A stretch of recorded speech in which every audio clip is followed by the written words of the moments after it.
empezar con la presentación de nuestro profesor de hoy. Como ustedes saben, pues tiene una trayectoria realmente muy importante.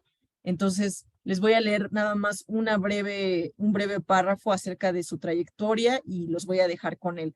Él es consultor, auditor y docente, especialista en administración de empresas, profesional y emprendedor con más de 37 años de experiencia profesional en las áreas de consultoría estratégica, mercantil, tecnológica y cumplimiento. Y desde el año 1998 dedicado a la protección de datos personales y gestión de la privacidad. Diplomado en implementación de sistemas de gobierno, gestión de la ciberseguridad y diplomado en gobernanza, gestión y auditoría a la ciberseguridad, diplomado en gobernanza del ecosistema digital. Tiene diversas certificaciones, ha sido docente también para varias instituciones y bueno, es miembro de vastísimas asociaciones y entre otras. También ha sido oficial de protección de datos. Entonces, bueno, ahora sí, sin más, los dejo con nuestro profesor Leocadio Marrero Trujillo. Y bueno, te cedo la palabra. Muy bien, pues buenas tardes a todos, buenas noches.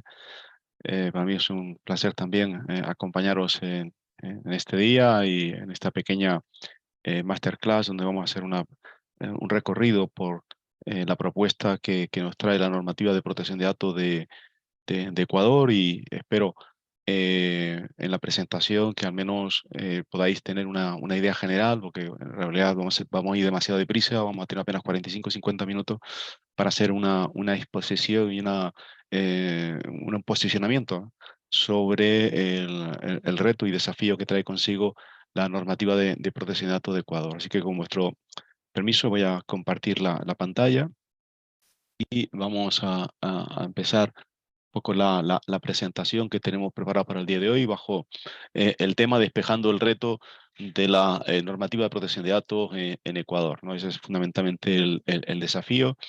Para los que no me conozcan, soy Leocadio Marrero Trujillo, la compañera Jessica me acaba de presentar, independientemente del grupo, digamos, de las certificaciones y experiencias que tengo a nivel profesional. Como ha comentado, yo llevo ya bastantes años ya dedicándome al mundo de la consultoría en protección de datos, más de 25 años, y los últimos 7 años dedicado como oficial de protección de datos de instituciones muy importantes a nivel de mi tierra, ¿no? ¿De dónde vengo? ¿Dónde soy? Soy español, soy canario y efectivamente esta isla que está aquí, este archipiélago son las Islas Canarias, las Islas Afortunadas. Estamos a unos 100 kilómetros de la costa de África, unos 1000 kilómetros de la costa sur de España y esto que se ve así como un poquito no deja de ser sino la arena del Sáhara que nos llega a nosotros a las islas constantemente. Veréis que eh, para vosotros son algo más como las 7 de la tarde, 7 y 11 minutos. En mi horario ahora mismo es la 1:11 de la mañana. Así que estamos haciendo un esfuerzo grande por estar con vosotros y explicaros brevemente el alcance de esta norma, ¿no? Primero, para ponernos un poco en contexto, hay que echar un vistazo fuera a nivel de país, a nivel mundial, para que entendamos exactamente dónde nos encontramos en la corriente del tiempo, ¿no? Ahora mismo podemos hablar con claridad de que más del 77-78% de los países a nivel mundial cuentan con una legislación en materia de protección de datos, ¿no? Algunas, evidentemente, más modernas, otras menos modernas, unas más maduras, otras menos maduras, pero bueno, al fin y al cabo, más o menos un 77-78%, ¿no? De hecho, Nigeria ha sido el último país en firmar su normativa de protección de datos, lo hizo exactamente hace 2 semanas en su país y bueno, entrará en vigor dentro de poco.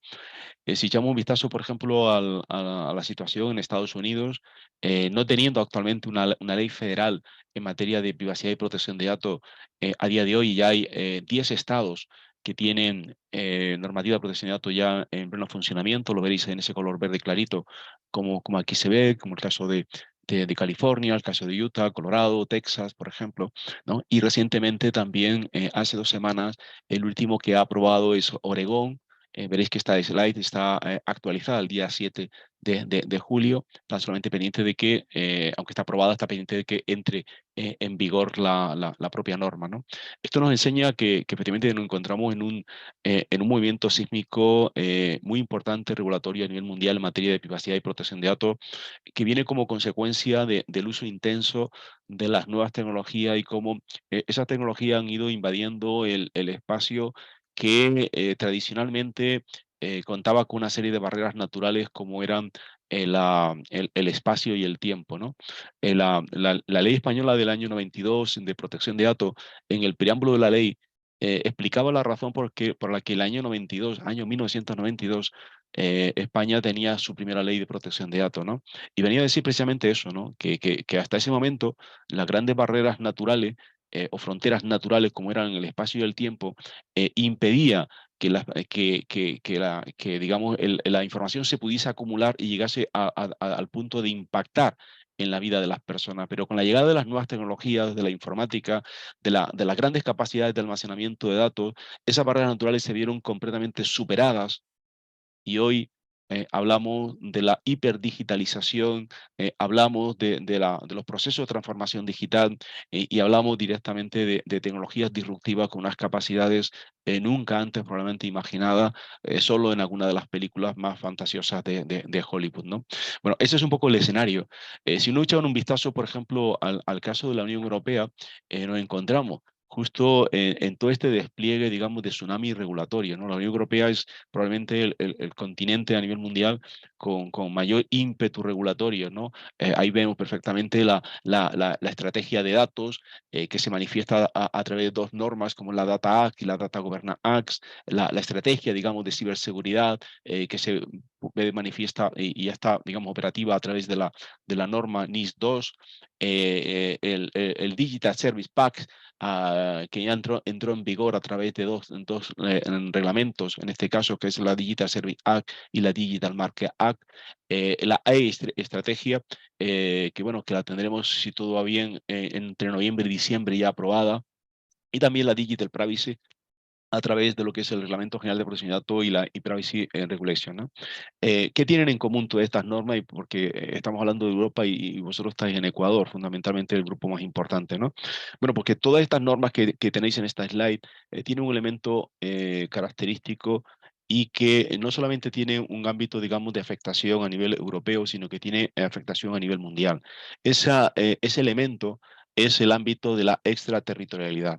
Y por tanto, cualquiera que quiera operar, ofrecer productos o servicios a ciudadanos que se encuentren dentro del espacio de la Unión Europea, va a tener que lidiar con todas y cada una de estas normas. Esto lo hemos visto y se ha visto a nivel mundial, por ejemplo, desde el año 2016 con el Reglamento General de Protección de Datos. Entonces, pensad todo lo que viene por detrás, porque todas estas normas tienen en su ADN ese ámbito de extraterritorialidad. Por tanto, prepararos porque en vuestra ley orgánica de protección de datos, la de Ecuador, no deja de ser sino una respuesta a esa regulación que ya tenemos en la Unión Europea y a nivel mundial. Y por tanto, bueno, pues aquí, como dice el dicho, cuando las barbas de tu vecino veas cortar, pon las tuyas a remojar, ¿no? Porque estas regulaciones os van a alcanzar más pronto que tarde y probablemente los países en Latinoamérica y Ecuador, como eje central de esta presentación, se verá más pronto que tarde, voy a comentar, en la necesidad también de regular estos elementos, ¿no? Echando un vistazo, por ejemplo, a la estrategia 2030 de la Unión Europea, es una estrategia diseñada fundamentalmente para conseguir, por un lado, mantener y definir claramente los principios, digamos, de la democracia, ¿no? Los principios de la democracia, ¿verdad? De las personas siempre, siempre en el centro, todos los elementos que caracterizan fundamentalmente a una sociedad democrática libre y moderna, ¿no? Una definición clara de todos los roles que son necesarios desarrollar y estructurar para estar en la capacidad de hacer frente al desafío digital en el que nosotros nos encontramos, ¿no? Y evidentemente con un elemento que es la base, digamos, de esta pirámide, de este objetivo, que son las tecnologías que están en la mano prácticamente y al uso directamente de la inmensa mayoría de las personas, ¿no? Pero no solamente la Unión Europea se encuentra en este desafío. Si miramos internamente a las fronteras interiores de Ecuador, ¿qué nos encontramos? Bueno, encontramos también regulaciones nacionales, ¿no? Nuestra Ley Orgánica de Protección de Datos, que entró en vigor el 26 de mayo del 2021, repito, 26 de mayo del 21, no 26 de mayo del 23, repito, 26 de mayo del 21 es cuando entra en vigor, y 2 años después lo que entra en vigor es el régimen sancionatorio, es decir, ya se superan los 2 años, digamos, de carencia, digamos, de la norma, los 2 años en el que el regulador, el legislador, prevé que haya una fase, digamos, de adaptación. Y bueno, en ese escenario nos encontramos a día de hoy, ¿no? Pensar en la Estrategia Nacional de Ciberseguridad que se está desarrollando, en la Ley de Comercio Electrónico, Firmas y Mensajes de Datos, en la Ley Orgánica también de Telecomunicaciones, Ley de Propiedad Intelectual, Regulación Sectorial Bancaria, Proyecto Ley de Seguridad Digital, Ciberseguridad, Ciberdefensa y Ciberinteligencia que viene por detrás. Pero luego también hemos dicho que también os afecta a las regulaciones internacionales. Hemos dicho el caso del Reglamento General de Protección de Datos, la Directiva NIS-2, DORA, el Reglamento de Privacidad de la Data Act, pues todo esto que hemos comentado con la Estrategia 2030 europeo, ¿no? Luego nos centramos en las obligaciones contractuales que todas las organizaciones tenemos, ¿no? Cumplimiento de SLA, controles de licencia, obligaciones de seguridad, por ejemplo, en entornos cloud, obligaciones de gestión de datos, en brechas de datos. Muchas veces también nos enfrentamos a temas digamos, de autorregulación voluntaria, ¿no? A través, digamos, de la implementación de normas y estándares de buenas prácticas como ISO 27001, ISO 27701, sistemas de gestión de compliance con 37301, sistemas antisoborno como 37001, PCI DSS para la gestión directamente de tarjetas de crédito.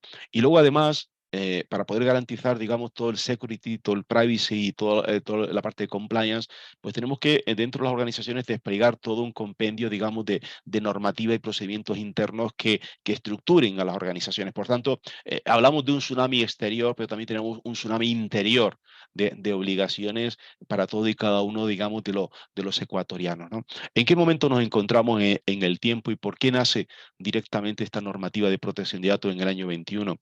Bueno, echamos un vistazo atrás y lo que uno puede ver con claridad es que estos lodos vienen de aquellos barros. Es decir, al final, en el año 1950 se firma el Convenio de Protección de los Derechos Humanos y Libertades Fundamentales. En el año 57, el Tratado de Funcionamiento de la Unión Europea. En el año 1980, la OCDE, 23 de septiembre del año 1980, establece los principios de protección de datos de la OCDE para facilitar el tránsito y transfronterizo de datos, ¿no? En el año 1981 se aprueba el primer instrumento jurídicamente vinculante a nivel internacional, que es el Convenio 108 del Consejo de Europa.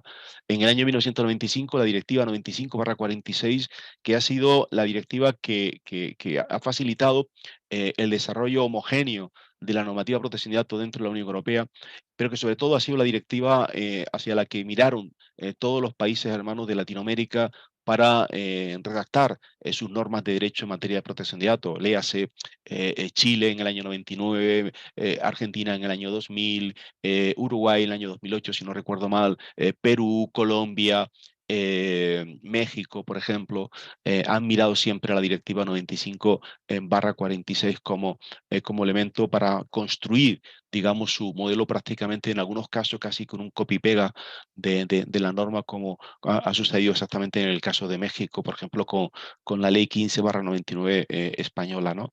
Luego en el año 2000 tenemos la Carta de Derechos Fundamentales de la Unión Europea, una carta que establece que en el artículo 7 que todos los europeos tenemos derecho a la privacidad, y en el artículo 8 se dice claramente que todos los europeos tenemos derecho a la protección de datos, dejando claro que son dos derechos completamente diferentes. En el año 2016 entra el reglamento en vigor, y el año 2018 es en plena vigencia, digamos, el Reglamento General de Protección de Datos. Y fijaros, 3 años después de la plena vigencia del reglamento, tenéis vosotros la aparición de la normativa de protección de datos en Ecuador, ¿no? En realidad, ¿de qué hablamos? cuando estamos hablando de protección de datos, ¿no?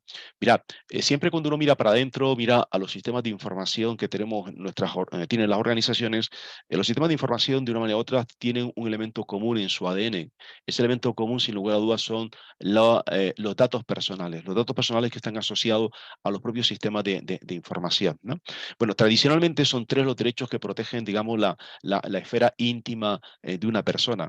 ¿Cuáles son esos tres derechos tradicionalmente? Hablamos del derecho a la intimidad, el derecho a la privacidad y el derecho a la protección de datos. Por cierto, ¿lo veis en la matriz de la derecha?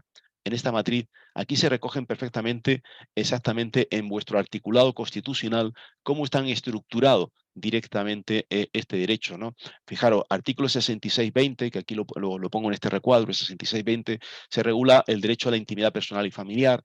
En el 66.22 se habla de la inviolabilidad del domicilio y el 66.21 la inviolabilidad de las comunicaciones. Es súper importante esta capa exterior, porque esta capa exterior es la que protege directamente al elemento más débil, la joya de la corona que tenemos todos y cada uno de los seres humanos, que es el derecho a la intimidad. Entonces, para que ese derecho a la intimidad no se vea vulnerado, tenemos que tener un perímetro exterior denso, y los estados, y así, por ejemplo, el Tribunal Europeo de Derechos Humanos ha dicho que de manera clara que este derecho no solamente es un derecho, digamos, de protección, de no injerencia, en este caso de los estados respecto a las personas, yo lo digo así de una manera coloquial, a que nadie te esté mirando a través de la ventana de tu casa, sino que además constituye un elemento que obliga a los estados a establecer medidas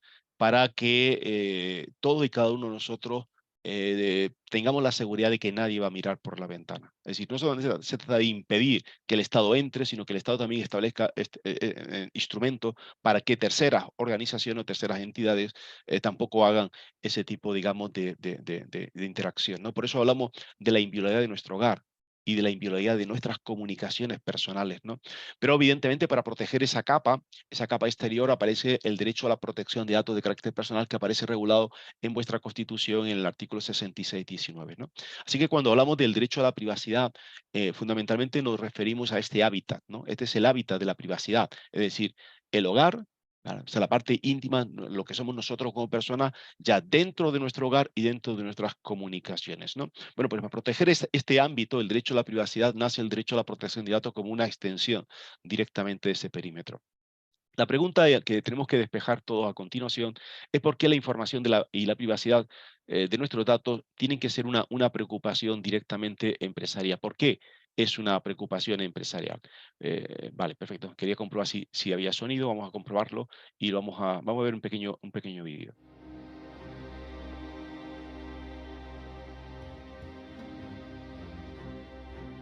Nunca sabes cuándo va a ser valiosa tu privacidad hasta que es demasiado tarde.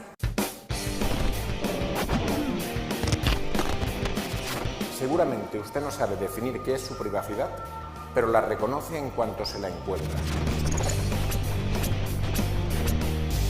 Incluso si tú nunca tuvieras nada que esconder, debes de proteger tu privacidad por el bien de otros, porque es un bien político y porque la privacidad nos da poder como ciudadanía. Ya no se trata solo de lo que se sabe sobre nosotros, ya no se trata solo de un impacto en nuestra esfera de vida privada, sino incluso en nuestra capacidad de decisión como seres humanos. Yo creo que en el mundo real, o el mundo que no es virtual, uno es más consciente de lo que hace y de dónde van sus datos y a quién se los está diciendo, y en el mundo digital no.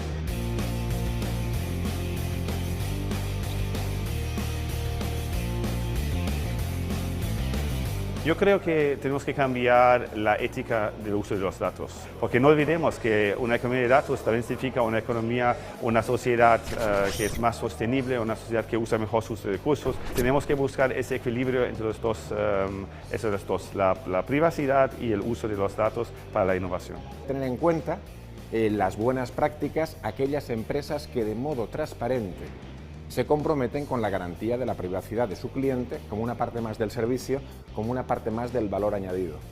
Si mi privacidad no te importa, seguramente yo como persona tampoco te importa. ¿Qué haríamos en nuestra vida personal respecto de aquellas personas a las cuales no les importamos?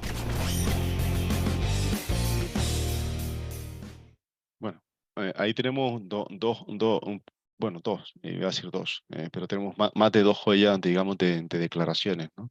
Por un lado, Carissa Belli comentaba claramente que la privacidad es poder. Es poder, poder que tenemos todo y cada uno de los ciudadanos y poder que nos hurtan los estados y los políticos cuando de manera sutil nos quieren colar a algunas cuestiones en referente a seguridad, muchas veces por ahí, ¿no? Y por otro lado, el profesor y amigo Ricard Martínez hacía también una segunda reflexión en la parte final, ¿no? Eh, ¿Qué haríamos nosotros en nuestro hábitat personal y familiar con respecto a aquellas personas que están en un círculo cercano a las que nosotros no le importamos en absoluto? Lo normal es que todos y cada uno de nosotros despedimos a esas personas de nuestro círculo, no las queremos en nuestro círculo.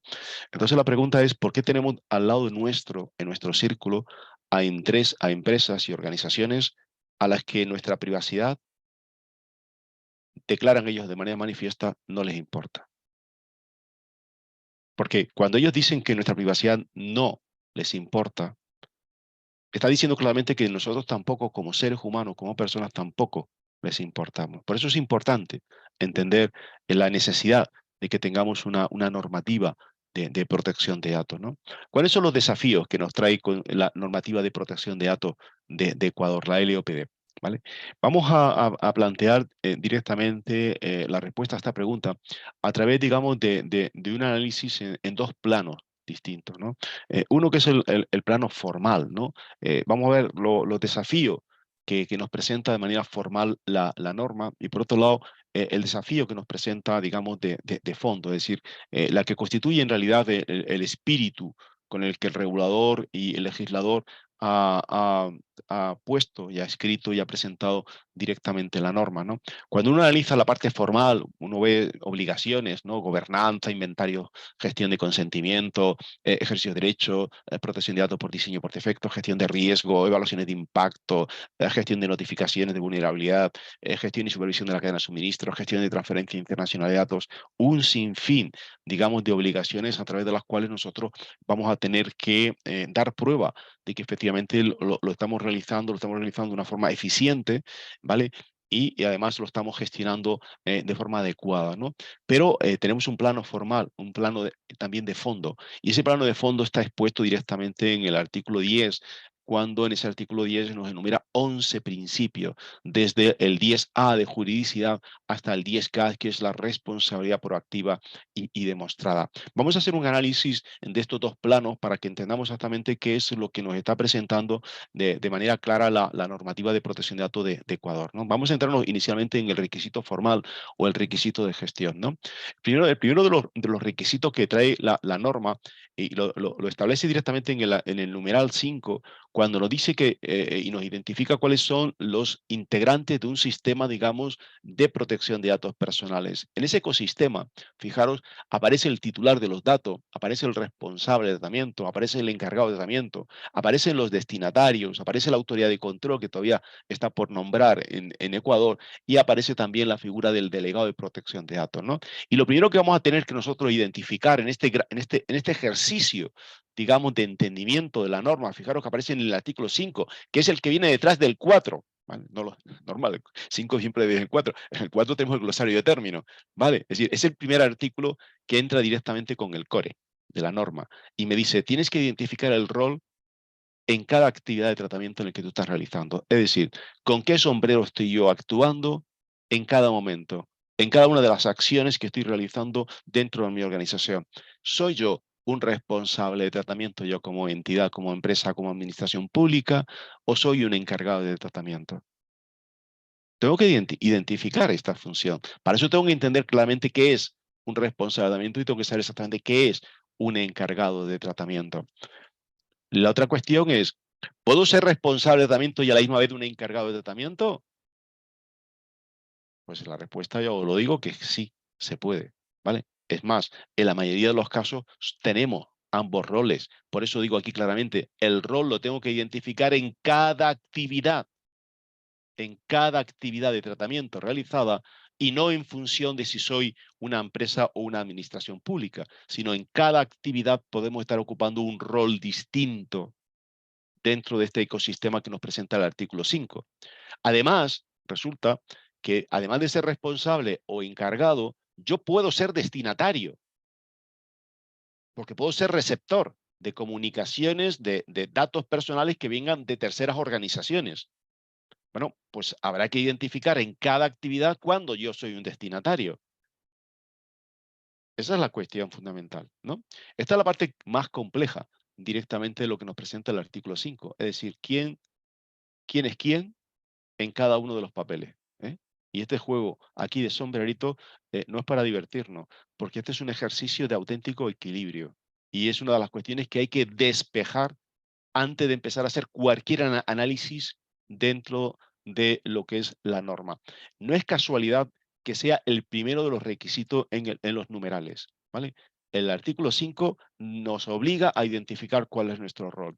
A partir de aquí es importante definir, por ejemplo, ya a partir de ese artículo 5 que define los roles, tenemos los artículos 47 al 51 que nos establecen, por ejemplo, las cuestiones relacionadas, por ejemplo, con la gobernanza en materia de protección de datos, ¿no? La asignación de políticas, roles, formación, todo lo que es la estrategia directamente de la organización, cómo está estructurado la organización y cómo se reparte esa responsabilidad y se asigna de forma correcta. ¿Cuáles son las políticas, los procedimientos, los instructivos con los que nosotros nos vamos a dotar para tener, digamos, esa capacidad, digamos, de gobernanza y de gestión, ¿no?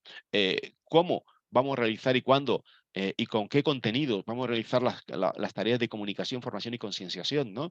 Por ejemplo, ¿cuándo se realizarán evaluaciones de impacto, ¿no? ¿Cuándo se realizarán las actividades de auditoría y cuándo y cómo se llevarán a cabo las actividades de privacidad por diseño? Son cuestiones que tienen que estar definidas en los elementos de gobernanza de la organización, ¿no? Bueno, esta es una cuestión que es básica. Una vez que yo defino directamente toda esta cuestión, nos presentamos directamente en la obligación formal, probablemente menos útil, que tiene la propia norma, que es la que nos lleva al artículo 51, aunque también aparece en el numeral 4712, que es el Registro Nacional de Bases de Datos y la obligación también del mantenimiento de bases de datos, ¿no? Esta es una obligación formal, por tanto habrá que inventariar qué bases de datos tenemos y registrarla y mantener el status quo cualitativo de esa base de datos, ¿no? Fijaros, si he dicho antes, es importante la definición de rol. Y acabo de decir algo que quizá a alguien le pueda sorprender. Este es de los aspectos normativos probablemente el más inútil de todos ellos. ¿Por qué?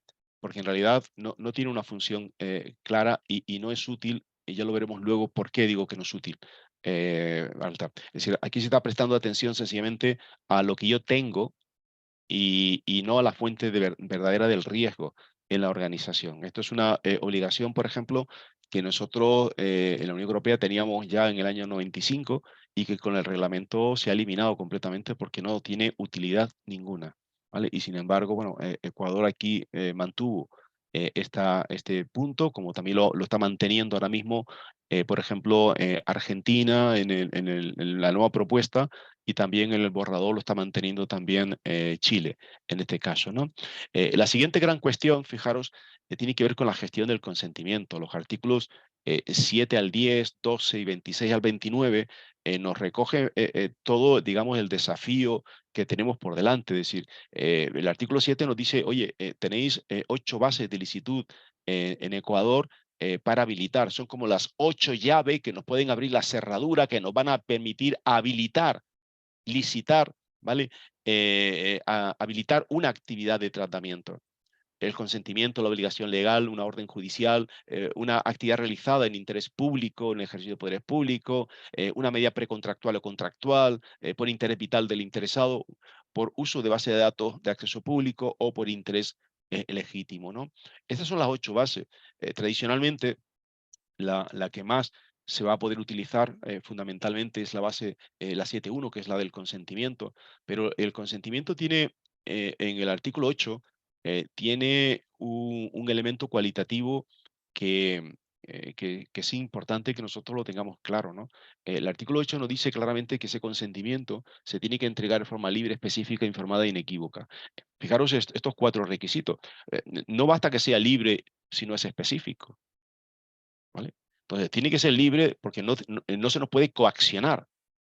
Entonces, tiene que estar libre del vicio de la coacción, ¿no? Tiene que ser específico porque no vale finalidades genéricas, ¿no? No se nos puede extender un propósito genérico para que tú consientas. Tienes que ser específico. ¿Para qué es en concreto? Tiene que ser conciso.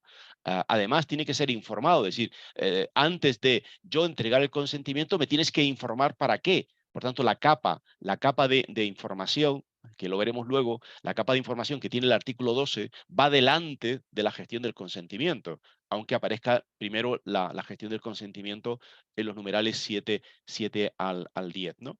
Pero además de decir que es libre, específico e informado, es que además me dice que tiene que ser inequívoco. Y me pregunto, ¿inequívoco para quién?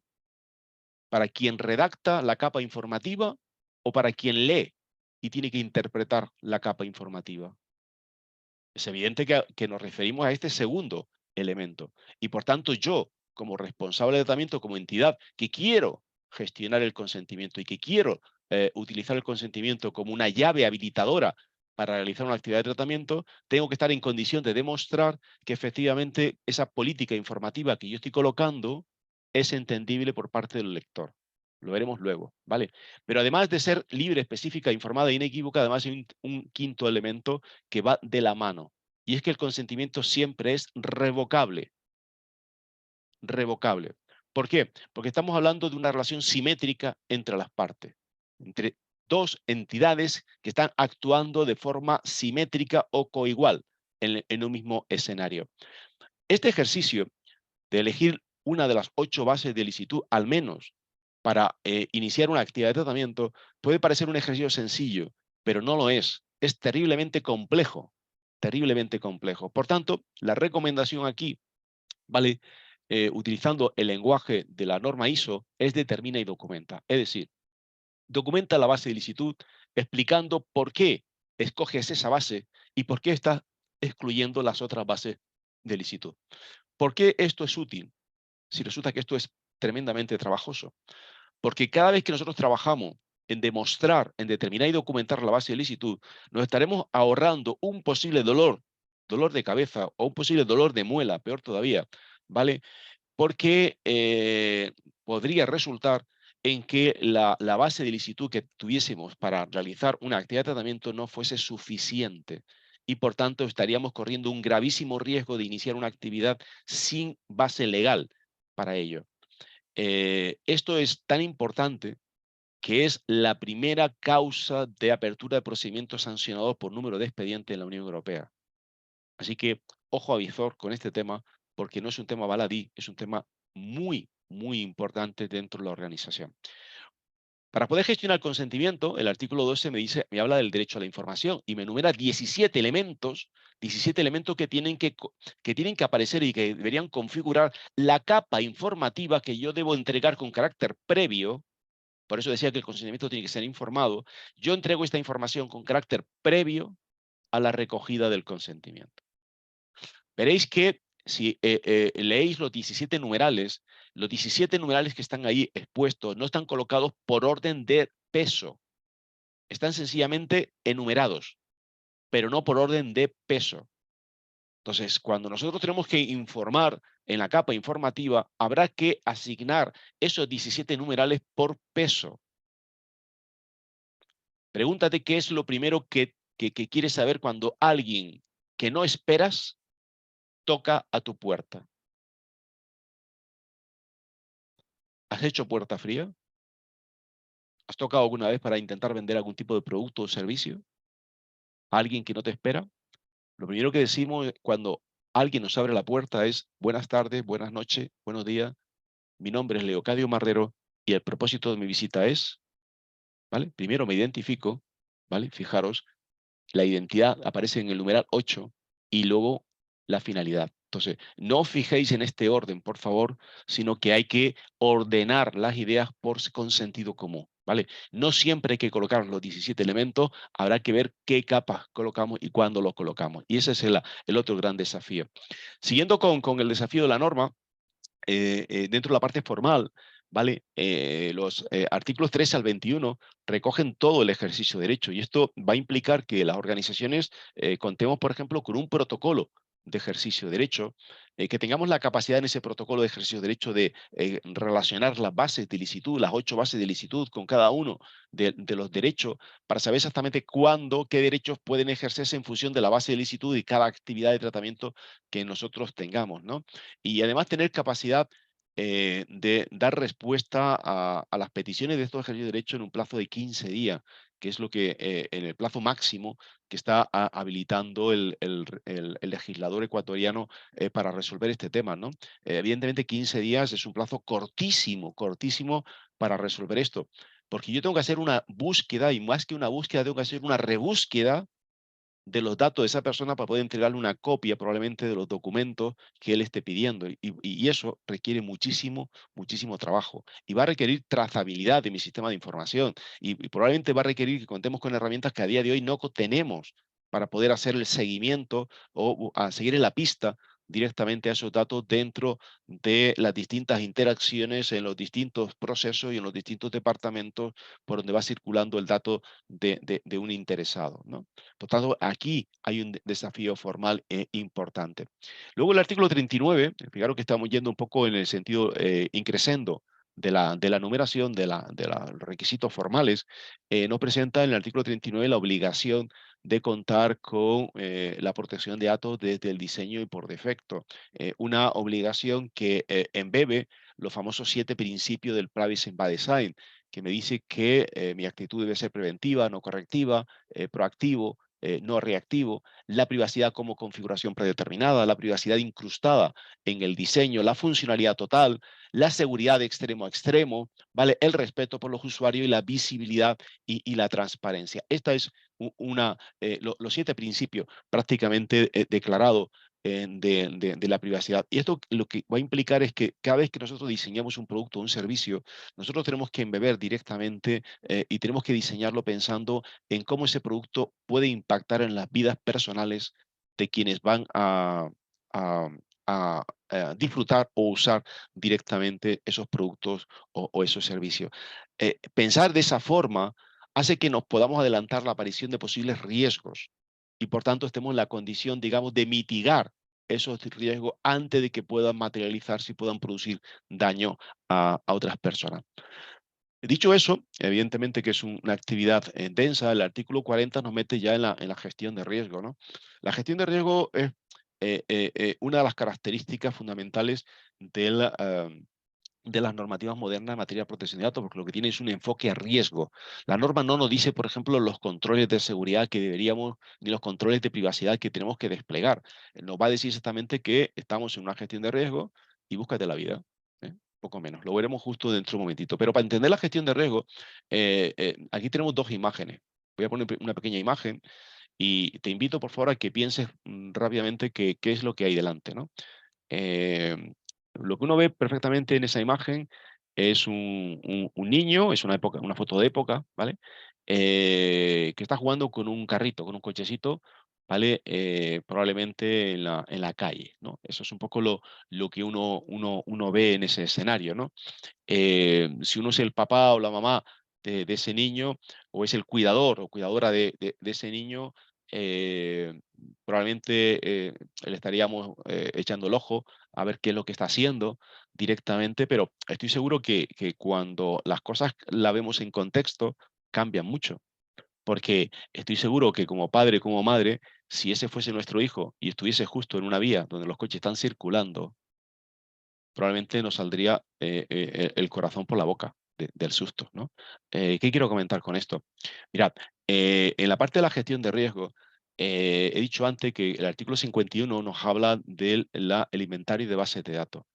Y de verdad, ¿dónde está el riesgo? ¿El riesgo está en lo que yo tengo, que es el cochecito, o en cómo estamos usando el cochecito? ¿Lo entendemos?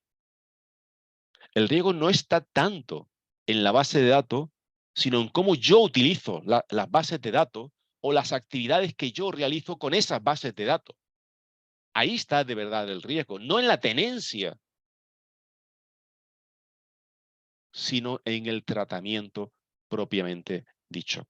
De hecho, si uno coge la definición que nos da ISO sobre qué es un activo de información, nos dice que los activos, tenemos los activos primarios son los activos de información o las actividades core de una organización, y nos dice, y también tenemos los activos de apoyo o de soporte, y ahí serían directamente el hardware, el software, las bases de datos, los servicios, las comunicaciones y las personas.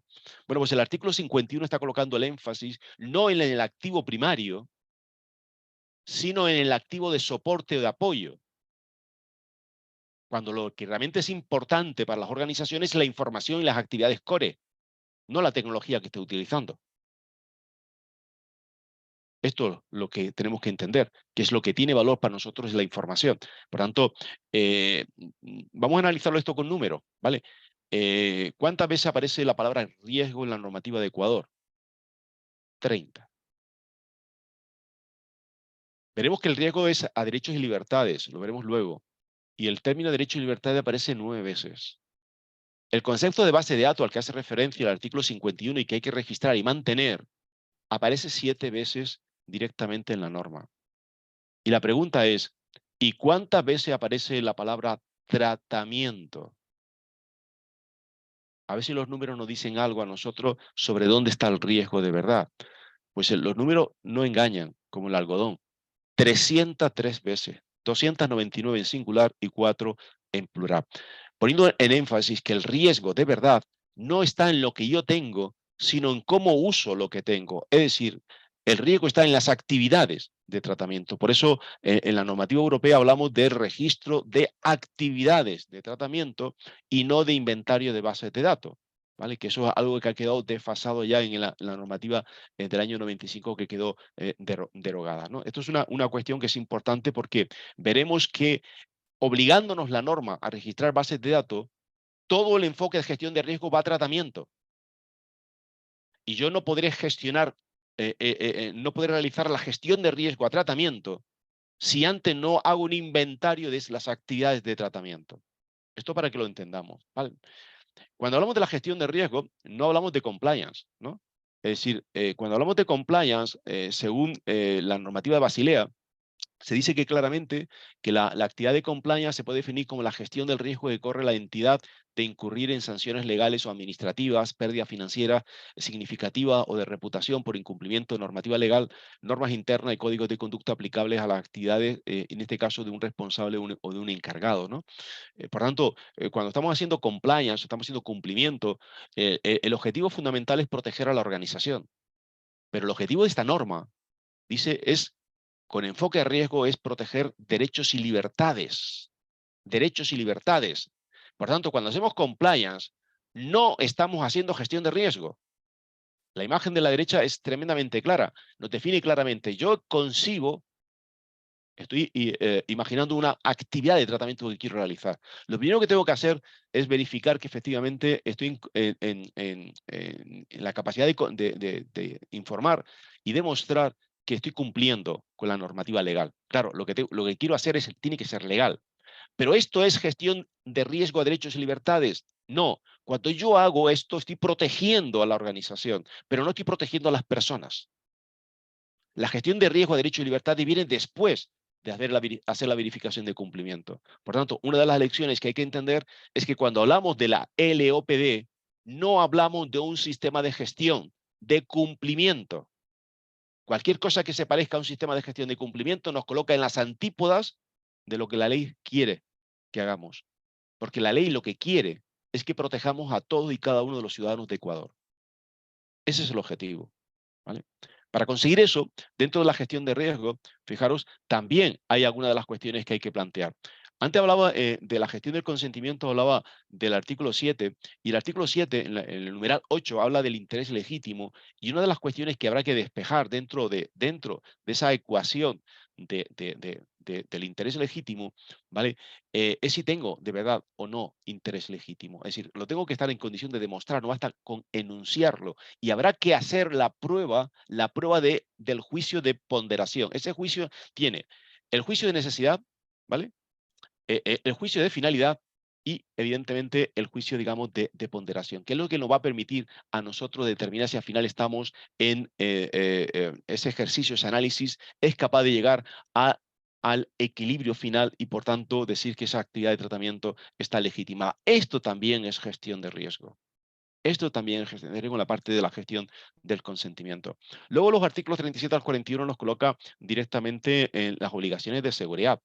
Y fijaros, para que entendamos un poco la dimensión de esto, el artículo 1, el 37.1, dice, teniendo en cuenta el estado de la técnica, los costes de aplicación, la naturaleza, el alcance, el contexto y los fines del tratamiento, es decir, tengo que tener en cuenta todo esto. Y el tema del estado y de la técnica, o el estado del arte de la técnica, es un tema que va evolucionando con el tiempo, ¿vale?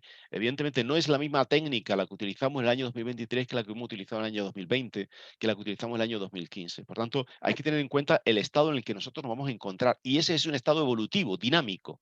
Vale, el segundo de las cuestiones, para yo plantear la gestión de la seguridad, dice los riesgos de probabilidad y gravedad variable para los derechos y libertades de los titulares.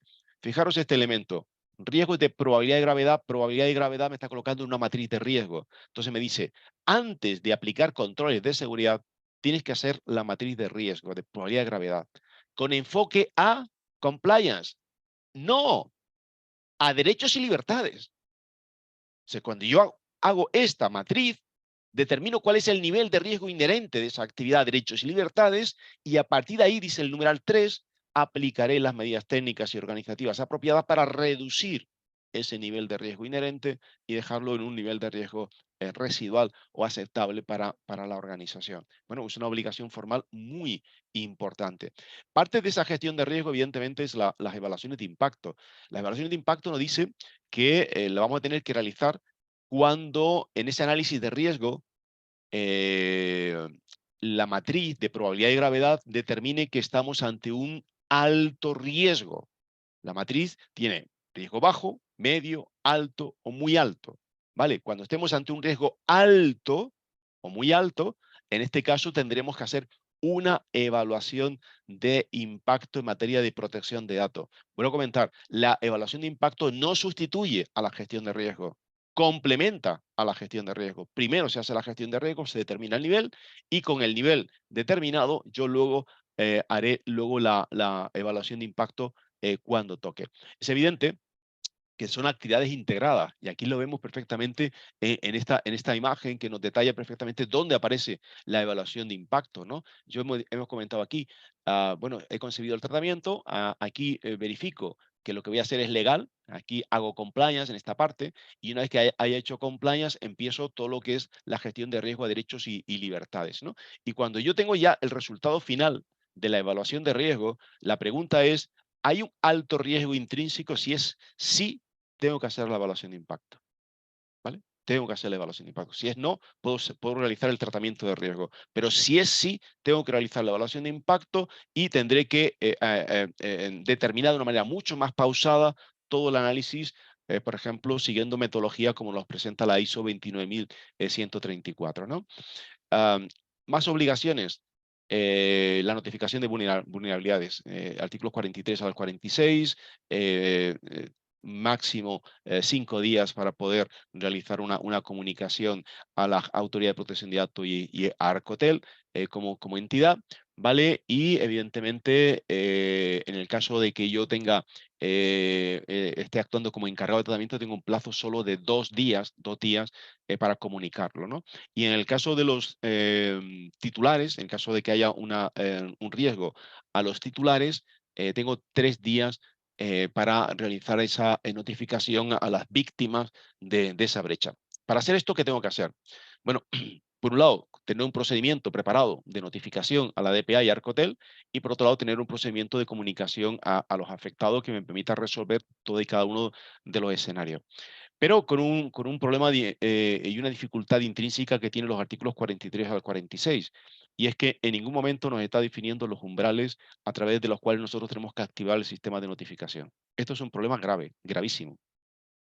Porque si uno lee textualmente el artículo 43, en la mano, todos los incidentes de seguridad con datos personales, todos, el 100% hay que notificarlo a la autoridad de control. Y uno se pregunta, ¿es eso lo que realmente el legislador quería? Porque eso es lo que se va a encontrar al no definir umbrales, ¿no? Y de hecho, cuando habla de la notificación a las víctimas, el término que utiliza la norma es cuando haya riesgo. Y tú coges la matriz, lo que tienes que coger la matriz y dime en algún momento, entre esa probabilidad de gravedad, si alguno de los cuadrantes que salen aquí, ¿vale? Primera columna, segunda columna, tercera columna, cuarta columna, quinta columna, si alguno de los cuadrantes que está ahí no define un escenario de riesgo. Probabilidad baja, gravedad baja, bajo por bajo es bajo, pero eso es riesgo. Entonces, ¿qué significa? ¿Que tengo que realizar todas las comunicaciones a la víctima? Eso está muy mal definido. Y esperemos que el reglamento ese tema sea capaz de despejarlo y resolverlo. Otra obligación formal, el artículo 47.11 nos habla de la necesidad de gestionar correctamente la cadena de suministro, ¿no? Cadena de suministro, la contratación, los contratos con esas terceras partes, y yo tengo que a partir de aquí ser capaz de gestionar todo el ciclo de vida directamente del supply chain, ¿no? Desde la gestión de la demanda, en que alguien me dice, oye, necesito que alguien me preste este servicio, todo el análisis completamente de riesgo, identificación, análisis de riesgo, gestión del riesgo, y una vez que yo hago toda la criba, la selección correcta de ese proveedor, tengo que decidir si lo contrato o no lo contrato. Si voy para adelante o no voy para adelante, ¿no? Aquí lo pongo, si voy o no voy. Y si digo si voy, al final entro en la fase de negociación, en la fase, digamos, de qué cláusulas incluyo en el contrato, tengo que monitorear directamente toda la actividad y tengo que dejar perfectamente regulado en el contrato cómo acabará ese ciclo de vida en la parte, digamos, de terminación o la parte de renovación. Esta es una obligación muy importante, ¿vale? Muy importante. Y luego el artículo 48 aparece la figura del oficial de protección de datos. ¿Cuándo tengo que contar yo en Ecuador con un oficial de protección de datos? ¿Cuáles serán sus funciones y desempeño? ¿Cómo lo selecciono? Pues ahí he puesto algunas cuestiones importantes. Contar con un protocolo de selección. Definir primero en ese protocolo las posiciones que generan conflictos de interés en la organización. Todas las posiciones que generen conflictos de interés quedan automáticamente eliminados de la posibilidad de ser DPO, ¿no? Cualificación profesional, definición en el organigrama jerárquico de la organización, acta de nombramiento, acta de comunicación a la autoridad de control y a las partes interesadas, y contar el DPO con un programa de capacitación y desempeño constante. Desgraciadamente lo que estoy viendo es que se están nombrando DPO sin tener en cuenta los conflictos de interés. Se trata sencillamente de tener un jarrón chino metido dentro de un armario y para que no se rompa, y si alguien me dice que si lo tengo o no lo tengo, poder enseñarlo, pero no está siendo funcional, no se está seleccionando con criterio de conflictos de interés, y además cuando tú escarbas un poquito debajo te das cuenta de que tampoco cuenta ni con recursos suficientes, por ejemplo, para capacitar y mantener el status quo profesional de ese oficial de protección de datos, ¿no? Y otra de las cuestiones finales en la parte formal tiene que ver con las transferencias internacionales de datos, ¿no? Que regula el artículo 55, y habrá que definir exactamente el cómo, y probablemente en ese escenario aparezca también otra de las pruebas que vamos a tener que hacer, que se llama el TIA, y que afecta fundamentalmente a la gestión, digamos, y análisis de impacto de esas transferencias internacionales de datos, ¿no? Bueno, fijaros que en esto que hemos hecho inicialmente es toda la parte formal. Toda la parte formal es la parte en la que la mayor parte de los consultores están prestando atención y están poniendo el énfasis en que es la parte más importante de la normativa de protección de datos. Y Leocadio Marrero no va a decir que no sea importante, pero no voy a decir que sea la parte más importante. Siendo una parte importante, no es la parte más importante, porque esta es la parte, digamos, formal o de gestión. Y lo que viene a continuación es de verdad la esencia de la norma, que es el espíritu de la norma. Y lo primero que tenemos que plantear aquí es cuál es el bien jurídico protegido. Y el artículo 1 lo define con claridad. garantizar el ejercicio del derecho a la protección de datos personales a través del acceso a los datos, el control informativo y la protección de los mismos. Repito, a través del acceso a los datos, el control informativo y la protección de los mismos. Todo lo que hemos dicho anteriormente, que son los aspectos formales, si no contribuyen a la protección del bien jurídico que es objeto de protección en esta ley, no sirve absolutamente para nada. Si no somos capaces de dar el control a los ciudadanos, a nuestros clientes, a través del acceso, el control informativo y la protección de los mismos, nos habremos desviado completamente del objetivo de la norma. Y sencillamente lo que estamos enseñando es papel que no sirve para nada. Hay que recordar que junto con este bien jurídico protegido, no solamente están los derechos inherentes a la personalidad del ser humano, ¿no? La protección de datos, privacidad e intimidad, sino que hay todo un conjunto de derechos y libertades que están detrás. El derecho a la igualdad, el derecho a la no discriminación, el derecho a la vida y a la integridad, el derecho a la libertad de religión, a la libertad de cátedra, a la libertad de reunión, a la libertad de asociación, a la libertad de educación, a la libertad sindical. Todos esos derechos y libertades que están en el plano constitucional son protegidos cuando nosotros desplegamos correctamente la estrategia que nos pide la normativa de protección de datos. Cuando nosotros conseguimos y mantenemos el objetivo de ese artículo 1 de la normativa de protección de datos, que es el control, el acceso y la protección de los datos personales. Cuando lo hacemos, estamos protegiendo todo ese conjunto de derechos y libertades. Por eso tenemos que ponerlo en valor, ¿no? Y para poder lograr esto, la ley se vale de lo siguiente. Y esta es, señores, esta es la Ley Orgánica de Protección de Datos de Ecuador. No tenéis que leer más que el artículo 10. Y aquí tenemos los 11 principios del artículo 10. La juridicidad, la lealtad, la transparencia, la finalidad, la pertinencia y minimización, la proporcionalidad, la confidencialidad, calidad y exactitud, la conservación, la seguridad o la responsabilidad proactiva y demostrada. ¿Qué os quiero decir con esto?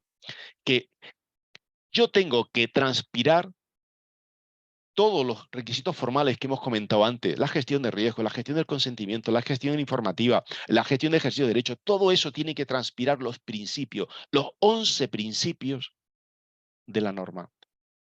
Porque solo a través de ello puedo conseguir el objetivo, que es el control, el acceso y la protección que define el artículo 1. Para que lo entendáis, lo he puesto en una imagen. Fijaros, el objetivo es este, ¿no? Hemos dicho, artículo 1, garantizar acceso, el control informativo y la protección de los mismos. ¿Y cómo los consigo? He dicho, fijaros, los pilares. Estos son los gemelos, los gemelos, los cuádriceps, ¿vale? Que nos potencia a nosotros hacia adelante, ¿no? Esos 11 principios son los que nos impulsan para poder conseguir el objetivo del artículo 1, que es la finalidad. Y lo hacemos a través del cumplimiento de los requisitos formales. Repito, a través del cumplimiento de los requisitos formales. Si cojo los requisitos formales y los desvisto de los principios, repito, no cumplo la finalidad de la norma. Así que, por favor, muchísima atención a los principios, porque es lo más importante de la norma. Y no lo dice Leocadio Marrero, vamos a enseñarlo con números para que lo entendáis, de verdad. Mirad, régimen sancionador europeo al 7 de junio de este año 2023. Sanciones impuestas por valor de casi 4.000 millones de euros. Que aquí podéis ver un poco la evolución del marco entre diciembre del 2018 a junio del año 2023. Fijaros la cifra. Y ahora preguntaros, ¿cuál es la causa principal que más dinero ha recaudado en la Unión Europea en materia de incumplimiento por sanciones? Y aquí lo tenéis, ¿vale? La primera, fijaros, por importe económico, aquí tenéis la cifra, puede ser un pequeño diferencial, pero es esta la cifra, es el incumplimiento de los principios. Incumplimiento de los principios. La segunda, por eso hacía mucho énfasis antes, que no es tan fácil eso de elegir la base jurídica, ¿vale? Es precisamente la base jurídica insuficiente. No que no se tenga una base jurídica, sino que se ha iniciado una finalidad demasiado amplia y se ha utilizado a lo mejor solo una base de licitud cuando necesitábamos a lo mejor 2 o 3 bases de licitud. Entonces, ¿qué os quiero enseñar con esto? Que los principios son los elementos pilares a través de los cuales la norma se nutre de la potencia y la fuerza suficiente para conseguir los objetivos. Así que no pongamos tanto énfasis en la parte formal si desvestimos de los principios a esa parte formal. Entonces voy a comentar, esa parte formal no servirá absolutamente para nada. Pensemos en un botón de muestra. Hace unas semanas atrás, Meta ha sido sancionado en la Unión Europea con 1.200 millones de euros de sanción por un incumplimiento. ¿Por un incumplimiento formal? No. No. ¿O alguien cree que Meta no tiene servicios jurídicos y tecnológicos potentes? La sanción es por un incumplimiento de principios. El principio de licitud, artículo 5.1a. ¿Vale? Incumplimiento, hemos dicho, del principio. 1.200 millones puede parecer una cifra importante, pero en realidad cuando uno la pone en contraste con los 28.000 millones de dólares facturado neto, perdón, ganado neto en el primer trimestre del año 2023, te das cuenta de que no es tan importante, pero sí que es importante la lección o la moraleja que traemos detrás, porque esto es un golpe al núcleo del capitalismo de vigilancia. Añadimos a esto además otro elemento importante, y es que las organizaciones, cuando no hacen este trabajo bien, no solamente se enfrentan a las sanciones administrativas que hemos comentado, ¿no? También lo podemos enfrentar directamente a responsabilidad penal a través de la responsabilidad penal de la persona jurídica por no cumplir directamente con los requisitos formales que la propia norma trae consigo, ¿no? Y por otro lado, nos podemos enfrentar también a otra cuestión que creo que es bastante importante, que es el tema de la responsabilidad civil.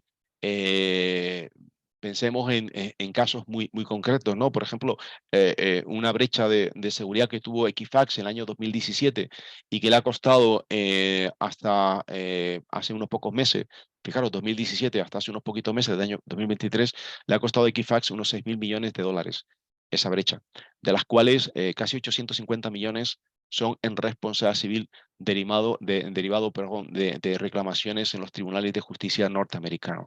Por tanto, las consecuencias de un incumplimiento de la debida diligencia no es un tema que deba ser baladí, es un tema muy importante que afecta a la reputación, que afecta a las posibilidades de supervivencia económica de una organización y que evidentemente puede hacer que perdamos oportunidades importantes en el mercado en pro probablemente de empresas que sean nuestros competidores, ¿no?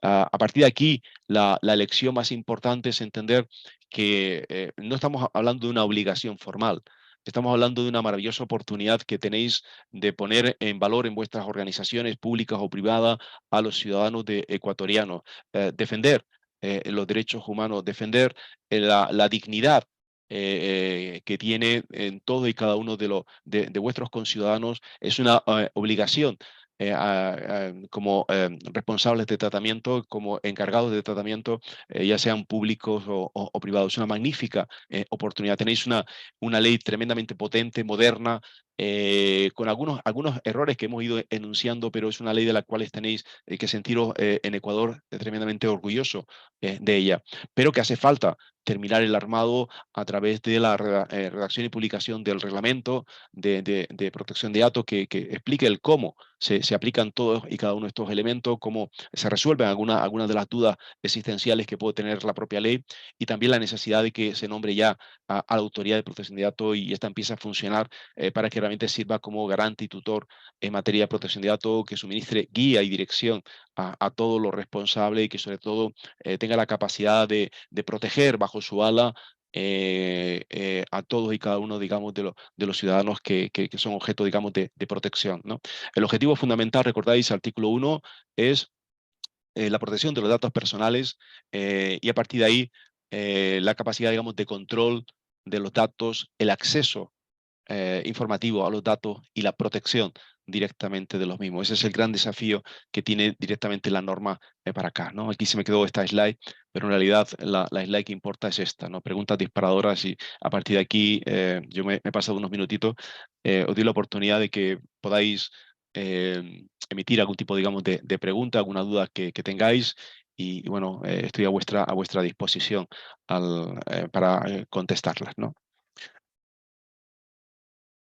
Muchísimas gracias, Leocadio. Veo que ya tenemos por lo menos a una persona con la mano levantada. Entonces, si te parece bien, le voy a dar la palabra y de ahí Perfecto. me sigo con las personas que vayan poniendo también aquí su manita alzada.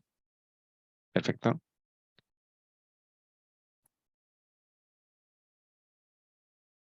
Te Bueno, escuchamos, Jefferson. muy buenas noches, si me puede escuchar.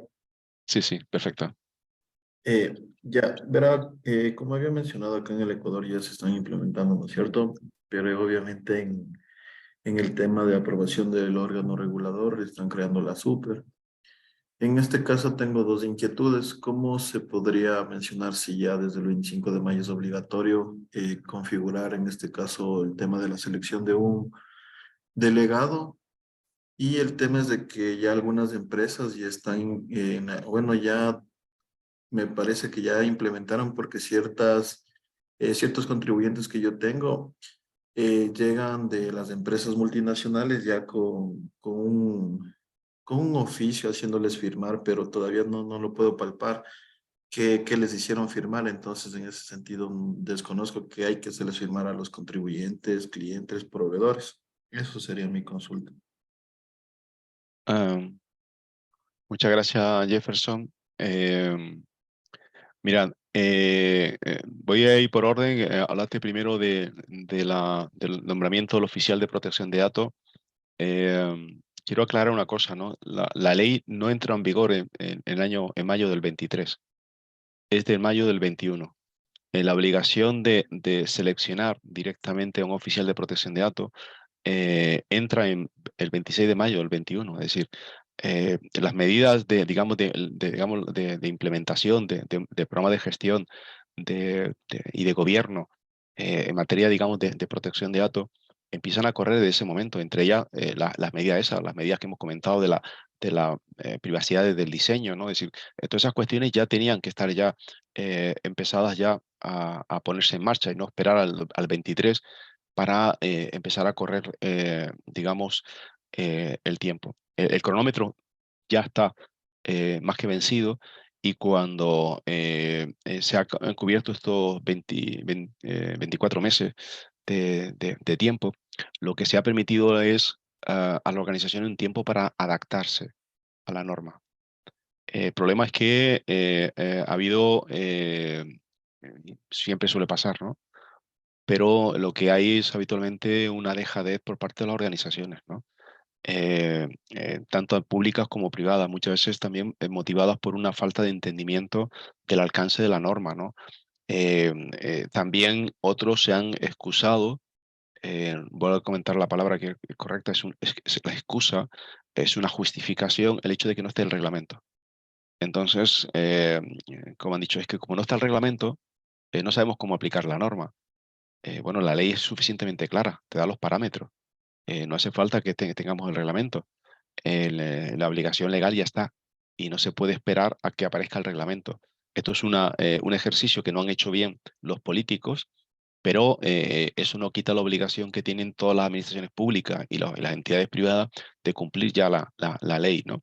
Entonces, esa obligación ya la tienen. Lo primero que hay que determinar en el caso del DPO es si por ley tengo obligación o no de tenerlo. Punto uno.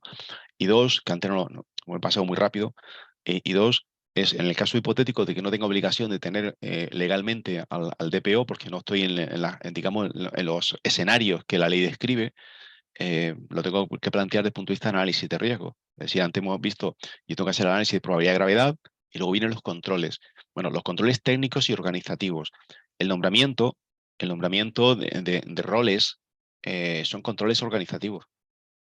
Entonces, yo en función de la criticidad de mi organización, pues es probable que a lo mejor, no estando obligado por ley, estaría obligado por mi propia matriz de riesgo. Voy a comentar. O sea, la matriz de riesgo va delante de los controles. Entonces, lo primero que tengo que hacer es mi análisis de riesgo. Por eso he querido hacer énfasis en que el análisis de riesgo se hace sobre las actividades que nosotros hacemos, no sobre las bases de datos que tenemos. ¿Vale? Esto sí es importante que lo tengamos en cuenta. Eso desde el punto de vista del DPO. Y luego, respecto al tema de la política informativa y esos documentos que están enviando para recabar consentimiento o no consentimiento, hay que partir del hecho de que las organizaciones, antes de la publicación de la ley, ya estaban tratando datos de las personas, ¿no? Algunos de esos consentimientos ya estaban implícitos en la propia norma, digamos, en el propio uso diario de los datos, ¿no? ¿Es necesario recabar el consentimiento? No, pues ya el consentimiento ya lo teníamos de una manera implícita antes de que entrara la ley. Por tanto, lo que está viendo es un error muchas veces de enfoque en la gestión del consentimiento. Dos, una vez que ya estamos iniciando la gestión del consentimiento para nuevos clientes, que sería lo normal, es importante que nosotros definamos claramente, lo he dicho antes, el consentimiento, uno de los elementos que tiene que ser específico. ¿Vale? Entonces, ¿esto qué significa? Que las finalidades tienen que ser perfectamente desglosadas, tienen que estar disociadas. Y lo que no se nos pueden colocar son finalidades de actividades empaquetadas completamente. Y en un paquete vienen 10 finalidades y dice, y consciente. ¿Y qué hago? ¿Un consentimiento para 10? No. Lo que hay que hacer es disociar las finalidades y yo daré dando consentimiento a uno sí y a otro no en función de si me interesa o no me interesa a mí.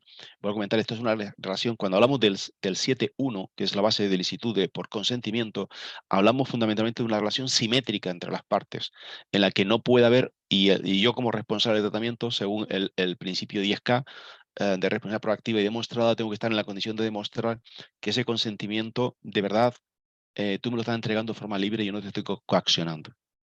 Tengo que yo demostrarlo, no el interesado. Yo, que soy el recolector de datos, soy el que tengo que demostrar la evidencia documental de que la forma en que yo recabo ese consentimiento es de una forma respetuosa directamente con ese tema y que no te estoy coaccionando. Y lo que está pasando es que muchas de las políticas informativas que se están enviando, primero, las finalidades no están disociadas, por tanto el consentimiento ni es libre, ni es informado correctamente, ni es específico, ¿vale? Y tampoco es inequívoco, porque algunas de las políticas que se están enviando son ilegibles y por tanto no entendibles. Y esto es un aspecto importante, pero lo dice el artículo 12, cuando habla del derecho a la información. Antes comenté los 17 numerales, pero es que el artículo 12 tiene un elemento más y dice que el responsable tiene que hacer toda esa capa informativa en un lenguaje claro y sencillo. Y en un lenguaje claro y sencillo y además adaptado a las lenguas que se hablan en Ecuador. Lenguas que se hablan en Ecuador. Entonces es un ejercicio importante. Entonces hay que pensar qué lenguas autóctonas se hablan, aparte del español, se hablan en Ecuador. Porque hay ciudadanos ecuatorianos que su lengua materna probablemente no sea el español. No digo que no hablen el español, digo que su lengua materna principal no sea el español. Entonces habrá que escribir y habrá que redactar en el lenguaje en el que ellos se entienden, no en el lenguaje en que a mí me interesa hacer la comunicación. Esa es una obligación que tiene en la mochila el responsable del tratamiento, Jefferson. ¿Vale?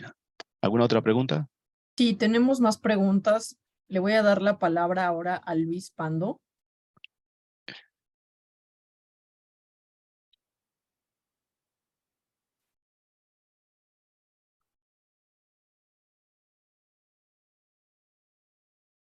Amigo Luis. Ahora sí, ¿se escucha? Sí, sí, perfecto, Luis. Sí, buenas noches. Mire, es una pregunta sobre concientización, porque siempre le he dado vuelta y nunca se la he preguntado. Si el espíritu de la GDPR y la Ley de Protección de Datos son proteger derechos y libertades de las personas físicas, entonces yo podría llegar a la conclusión que cada vez que se viola este principio estamos cometiendo una violación a los derechos humanos. ¿Y por qué lo pregunto? Porque ya he concientizado a varias personas de esa forma, aunque parezca feo, y varias personas han hecho doble clic allí en Chile y me han comprendido. Entonces, es factible concientizar a las personas, primero, sobre que violar los derechos y libertades de las personas, o sea, no cumplir con esta ley de protección de datos, es netamente violación a los derechos humanos, y hacerlo sistemáticamente, ¿son violaciones sistemáticas a los derechos humanos? Es que son derechos fundamentales, Luis. Entonces, la primera cuestión que nosotros como ciudadanos, el caso de Ecuador, que lo tiene en su constitución y lo tiene en su propia ley, lo primero que tiene que valorar es que, y tiene que conocer, es que esto es un derecho fundamental que le ampara y que es patrimonio de un ecuatoriano en este momento, ¿vale? ¿Esto qué significa? Yo tengo una regla y tengo un dicho que lo manejo mucho, y que dice algo así como, no hay mayor desprecio que la falta de aprecio.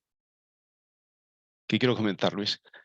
Lo primero para apreciar algo, yo lo tengo que conocer. Entonces, si yo no conozco que tengo un derecho fundamental, es difícil que lo aprecie. Y entonces, si no lo aprecio, lo que estoy haciendo es despreciándolo. Y entonces, la costumbre habitual en la mayor parte de las personas es que regalamos directamente nuestra información a todo hijo de vecino que nos pide información nuestra, sin importar y sin entender el impacto que eso tiene sobre nosotros o sobre quienes nos rodean a nuestro alrededor, ¿vale? Porque evidentemente la privacidad no es un bien privativo, es un bien colectivo. Entonces, si yo parto de ese hecho, es importante que primero que evangelicemos al punto de que toda la ciudadanía tiene que ser consciente de cuáles son sus derechos fundamentales, porque solo conociendo los derechos fundamentales los podemos ejercer. Entonces, cada vez que nosotros somos ignorantes, no en el sentido peyorativo, sino en el sentido de no conocer un derecho fundamental, al final estamos dando posibilidades a que otras organizaciones, otras entidades puedan realizar un abuso en la relación que tienen con nosotros. Pero si nosotros tenemos consciente cuáles son nuestros derechos, lo vamos a ejercer. Lo vamos a ejercer. Esto es importante. Entonces, este es el primer punto, evidentemente, como ciudadano. Y luego, evidentemente, ya si estamos en las organizaciones que son obligadas, evidentemente, los empleados tienen que recibir formación, pero tienen también que recibir, digamos, una actividad muy importante, digamos, de concienciación. Y un aspecto importante, lo voy a colocar al revés, ya no solamente hablando del contexto interno, y un poco viendo un poco lo que antes preguntaba, decía Jefferson, yo creo que también tenemos una magnífica oportunidad de hacer pedagogía con nuestro contexto externo. Es decir, enviarle a todos nuestros clientes información para que tomen conciencia, que tomen conocimiento, que aprecien a partir de ese conocimiento el derecho fundamental que tienen. Y decirle que nosotros, como su proveedor de servicio, ¿vale? Vamos a ser muy respetuosos con su derecho personal, con su derecho inherente que tiene como ser humano, y vamos a ser bandera directamente de ese derecho, ¿no? Creo que es la manera de explicar esto, ¿no? Es decir, generar pedagogía, y creo que es una pedagogía que todos y cada uno de nosotros tenemos que hacer desde las organizaciones. Y lo que estamos haciendo es un flaco favor a esa pedagogía, enviando pliegos larguísimos para recabar el consentimiento, que no sirven para recabar el consentimiento porque van en dirección contraria, y lo que hace es realmente asustar a las personas. Entonces, lo primero que tenemos que hacer es pedagogía, y luego ya veremos la gestión del consentimiento como viene. ¿Vale? Ok, Luis, Ok, gracias, Locan. un abrazo.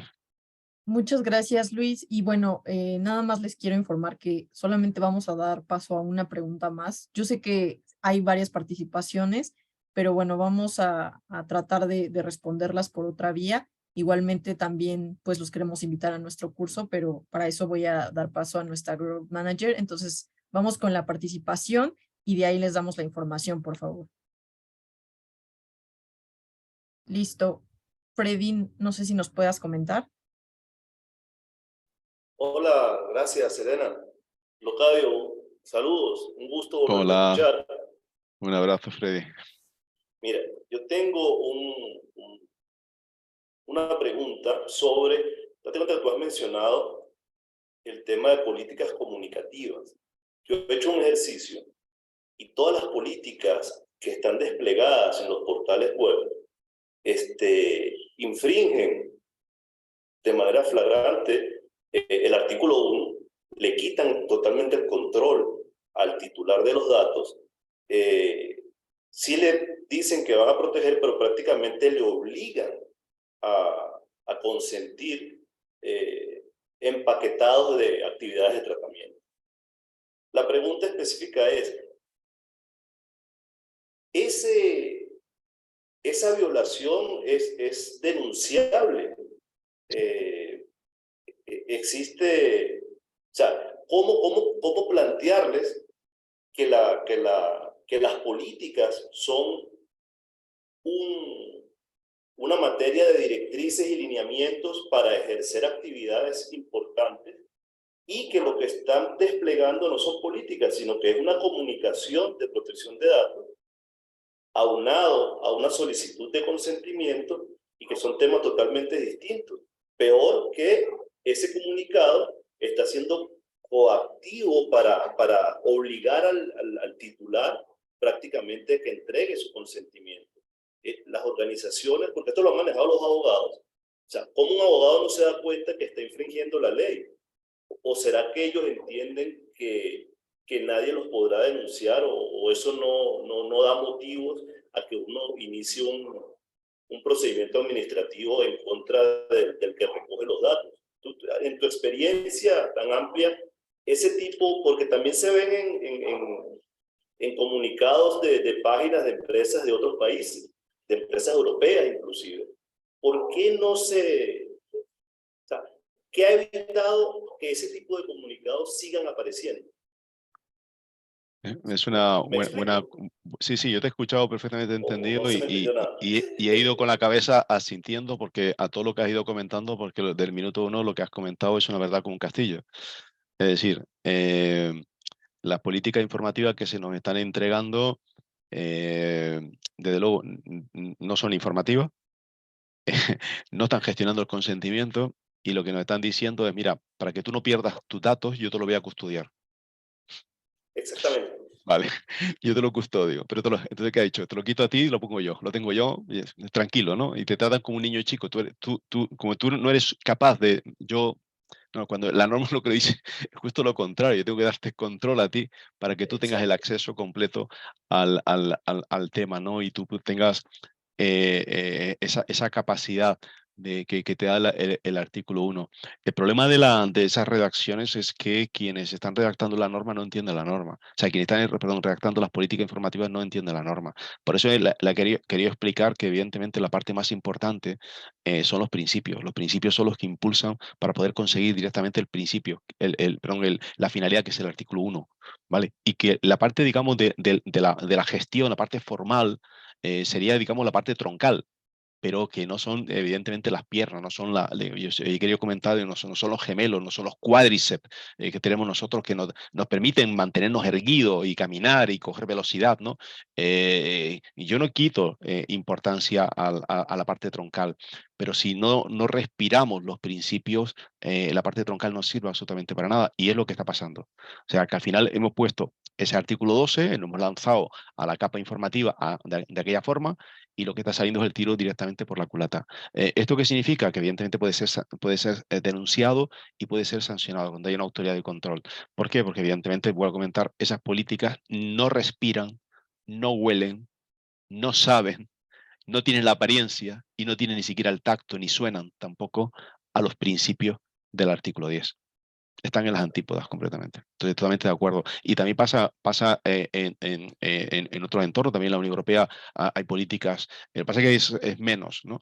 Pero sí que es verdad que cuesta encontrar políticas, sobre todo que encontrar políticas que utilicen un lenguaje claro y sencillo. Entonces, esa es un poco la gran cuestión, porque dejamos esto en manos de los abogados y los abogados, desde luego, lo que no utilizan es un lenguaje claro y sencillo. Y además, los abogados de empresa están muy acostumbrados a proteger a la organización.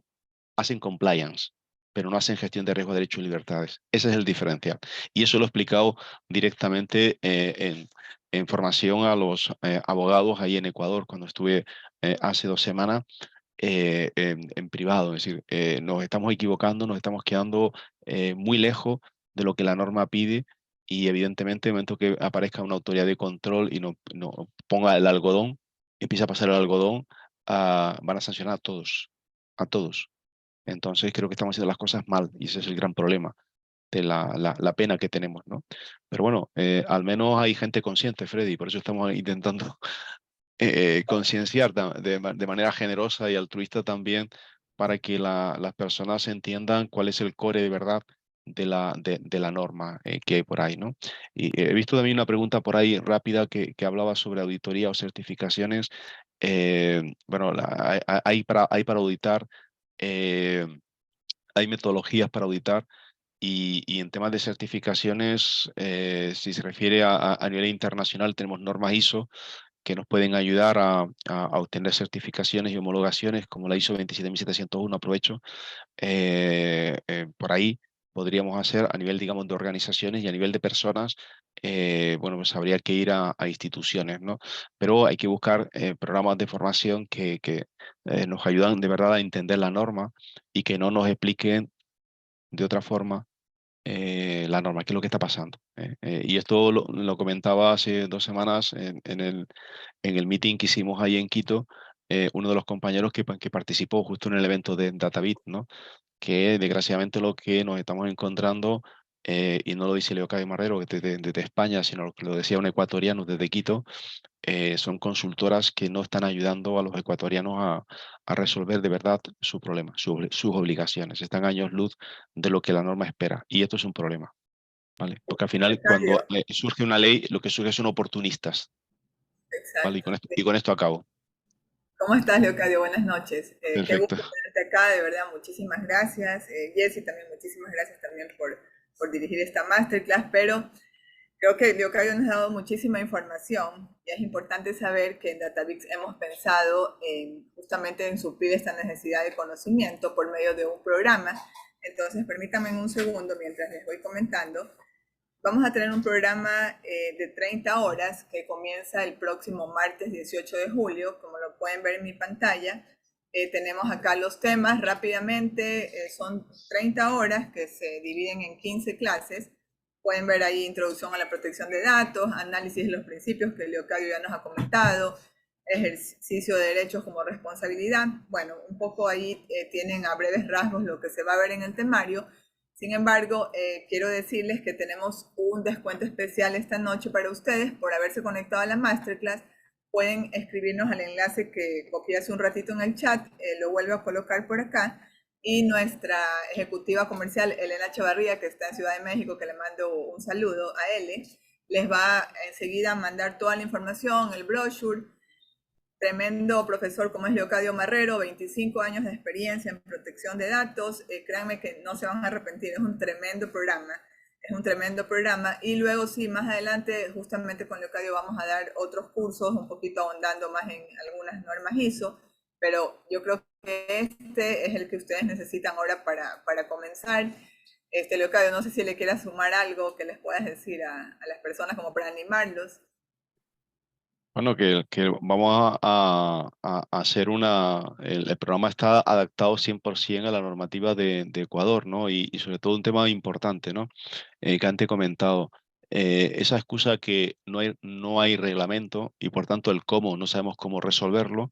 El curso está orientado a explicar el qué y el cómo, ¿vale? Y para responder al cómo, vamos a hacer una lectura 360 de la norma para que veáis cómo la propia norma desde distintos ángulos nos resuelve muchas de las cuestiones del cómo y ante, digamos, la ausencia de alguna luz, pues haremos lo que siempre se hace en este tipo de situaciones, que es un análisis, digamos, de derecho comparado o también a través, digamos, de una evaluación comparada en el mundo de la normalización, a ver qué estándares y buenas prácticas nos pueden aportar soluciones para resolver estas cuestiones. Ese va a ser el enfoque fundamental, ¿no? Y vamos a intentar con ejemplos, con muchas, vamos a plantear bastantes matrices en capas informativas para que veáis exactamente cómo se tiene que desarrollar una política informativa